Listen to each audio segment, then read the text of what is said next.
বরলি মাছের চচ্চড়ি একবার এই পদ্ধতিতে তৈরি করে দেখুন। বাঙালির পাকঘরে জানাই সকলকে স্বাগত। এই রেসিপির জন্য এখানে আমি প্রায় 250 গ্রামের মতো মাছ নিয়েছি। মাছগুলো ভালো করে কেটে ধুয়ে হলুদ লবণ দিয়ে মেখে নিব।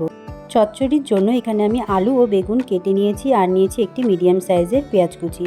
এবারে কড়াইতে দিয়ে দিচ্ছি পরিমাণ মতো সর্ষের তেল। আমি সর্ষের তেলেই মাছগুলো ভালো করে ভেজে নিচ্ছি। রান্নাটা কিন্তু আমি সর্ষের তেলেই করব। মাছের এক পাশ ভাজা হয়ে গেলে আর এক পাশটাও ভালো করে ভেজে তুলে নেব। সমস্ত মাছ আমার এখানে ভাজা হয়ে গেছে। এবারে মাছ ভাজার তেলে দিয়ে দিচ্ছি 1 চামচ পরিমাণে জিরে। বাটা মশলায় ব্যবহার করছি আদা, জিরে ও লঙ্কা। তোমরা তোমাদের ঝাল অনুসারে লঙ্কা ব্যবহার করবে। এভাবে ভালো করে মশলা কষিয়ে নেব। এই সময় দিয়ে দেব পরিমাণ মতো হলুদ ও লবণ। লবণ ও হলুদ দিয়ে ভালো করে আবারও কষিয়ে নেব। এই সময় কিন্তু গ্যাসের আঁচ একেবারে মিডিয়ামে রাখতে হবে। মশলার একটা কাঁচা গন্ধ চলে গেলে দিয়ে দেব কেটে রাখা পেঁয়াজ ও টমেটো। আমি এখানে একটা মিডিয়াম সাইজের টমেটো ব্যবহার করছি। পেঁয়াজ ও টমেটো ভালো করে ভেজে নিব।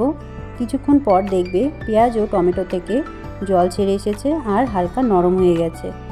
এবারে কেটে রাখা আলুগুলো দিয়ে দেব। আলুগুলো দিয়ে ভালো করে মিশিয়ে নেব।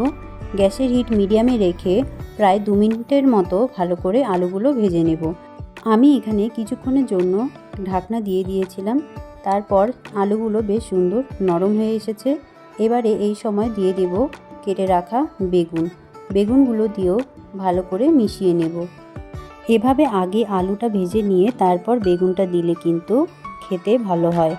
আলুটাও কিন্তু সুন্দর নরম হয় আর বেগুনটাও খুব একটা বেশি গলে যায় না। এভাবে ভালো করে 2 মিনিটের মতো ভেজে নেওয়ার পর আমি এখানে 1 কাপের মতো জল দিয়ে দিচ্ছি। জল দিয়ে ভালো করে মিশিয়ে নেব। এই সময় কিন্তু ভেজে রাখা মাছগুলো ওপর থেকে দিয়ে দেব। প্রায় 1 মিনিট পর ঝোল শুকিয়ে এলে মাছগুলো দিয়ে ভালো করে মিশিয়ে নিলেই কিন্তু একেবারে তৈরি আলু ও বেগুন দিয়ে বরলি মাছের এই রেসিপি।